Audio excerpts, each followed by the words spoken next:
Hey everybody, welcome to another episode of Gluttons for Geekdom Live. I'm Nick James here, and we are going to be talking about Back to the Future, if you haven't been able to figure it out. Marty Mcfly here, if you will. Let's just start out with 1985 is when the movie came out. Everybody knows, if you don't. Michael J. Fox, Christopher Lloyd, Leah Thompson, and Crispin Glover all did amazing jobs. So basically, if you do not know much about the movie, Christopher Lloyd. Interesting side note, first of all, if you do watch Modern Family on ABC, it says written by Christopher Lloyd, and for the longest time I thought it was him, but no, it is not that Christopher Lloyd, it is a different Christopher Lloyd, but that Christopher Lloyd who writes for Modern Family is actually married to the lady who does the voice for the Harley Quinn, or did the voice for the original Harley Quinn in the Batman animated series original. So just across paths. But no, our Christopher Lloyd, Dr. Emmett Brown is who we're going to be talking about today. Builds a time machine. Marty gets in it because Libyans come and they're going to take over the plutonium that they stole, convincing Brown to make a bomb. But he doesn't. He puts it into the DeLorean, the time machine. It has to go through the flux capacitor, and that's time travel is possible. 1.21 gigawatts. We'll get to that. So he goes into the past, but he interacts with his mother and his father, throwing it off course. Thus, he had to correct the course of time. If not, he would be erased. Is a pretty small little summary. If you haven't seen the movie, 1985, I mean, it's been quite some time. You should give it a rewatch if it's been a while, because from start to finish, written, directed, acted flawlessly. Now, it's actually a really interesting story. I've got a few props that I'm going to bring up, but the first book is something that I want to talk about. We did it on Audible. Audible is great. If you don't, get on that. It's called We Don't Need Roads, the making of the Back to the Future trilogy. It is really amazing. It is awesome to go through. They give you so much. It was written by Cassine Gaines, and it was on Audible, read to you by Ron Butler. It goes through all of it. And I don't want to go through it, just in case you want to read the book. It's fantastic.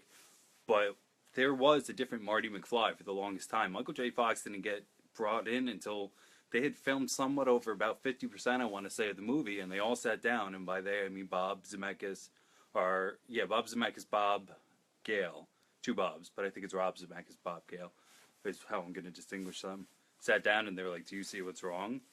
And they were like, yeah, just Marty Mcfly is... that's not going to work out for us. So Michael J. Fox at the time was on Family Ties, and through a bunch of, Hollywood strings getting pulled, they got him. But the dude had to go on and off. Like, he was doing Family Ties in the morning, getting picked up, driven to Back to the Future, working all night, and just having to flip-flop between doing it. And it was really hard for him, but in the end, it pays off. Leah Thompson plays his mother, and I think she's really funny in the beginning when she's all old and alky and just, you gotta eat this cake.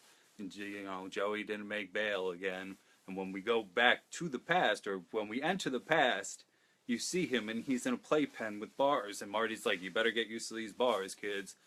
And it's really freaking funny. Because he will end up in jail. I guess that's not funny. I don't know if you want to look at it. It's humorous. Then we get to Crispin Glover. And again, if you're going to read that book, We Don't Need Roads, the making of the Back to the Future trilogy. They didn't pay me to advertise them. It's just, if you love Back to the Future, you gotta read this book. Crispin Glover was a bit of a hard person. Like, he was very animated and stuff, so this is actually perfect considering this is a one-frame shot. The camera sits still. Nobody moves it back and forth. They could, but they don't. The camera's staying. So Crispin Glover is when they're talking about Darth Vader and they're melting their brain and him and Marty are coming up with it. He's going like this.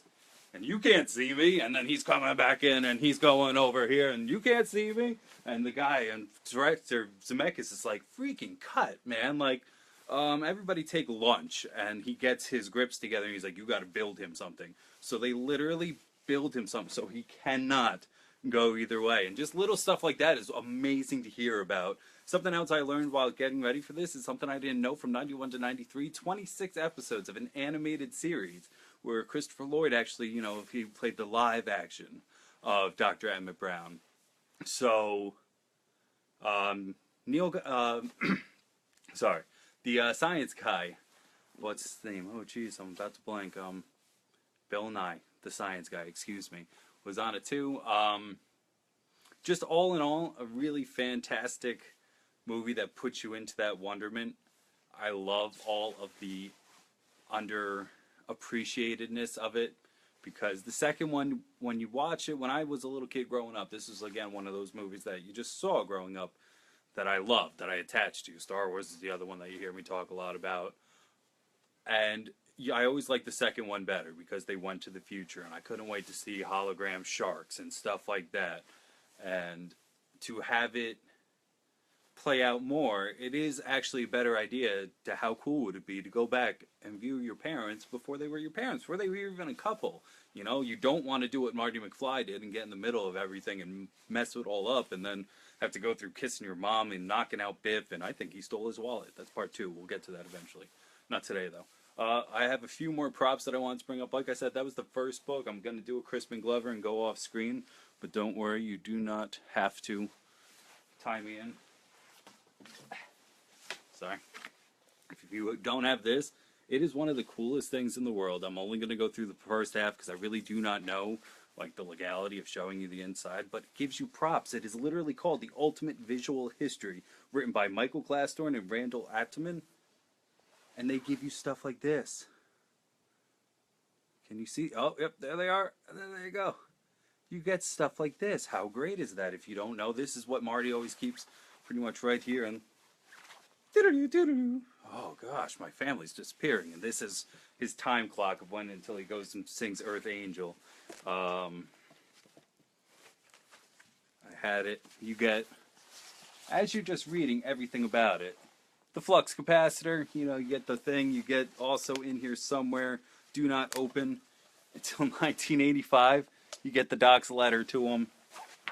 One more I just wanted to show you was the clock tower. You know, the Save the Clock Tower. That lady got her job just by doing that. As she was getting casted, he was like, all right, guys, well, we're just going to start this casting, so if you think you know your lines, and she went, Save the Clock Tower, and got really big and, like, did that, and Zemeckis, oh, shit. And that's how she got her job, is just by doing the part and doing it right then and there. And he's like, yeah, come back, we're going to take you.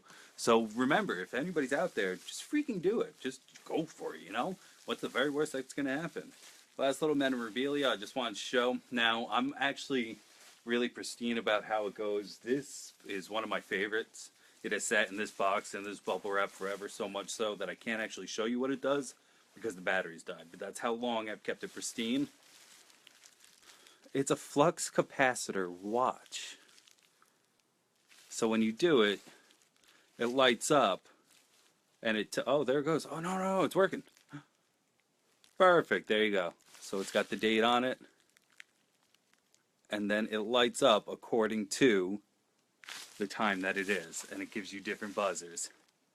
And then you can just hit a random one, and you get to go anywhere in time. It's one of my favorite pieces. It really doesn't see the light of day very much. But Back to the Future, it's a perfect movie. It's growing up.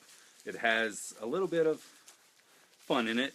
Maybe some of the first cursing I've ever heard, because one of the best and most famous lines in the world is, if my calculations are correct, once this baby hits 88 miles per hour, we're going to see some serious shit. That's so funny, and I just appreciated, you know, the humor of it and everything, and the whimsy, and it's perfect. The second one loses a little bit of that, but again, as you watch it more, you get to it. Growing up, I enjoyed it more. That was a little unclear sentence. Sorry about that. I've been Nick James. Why don't you comment down below on your favorite Back to the Future stuff?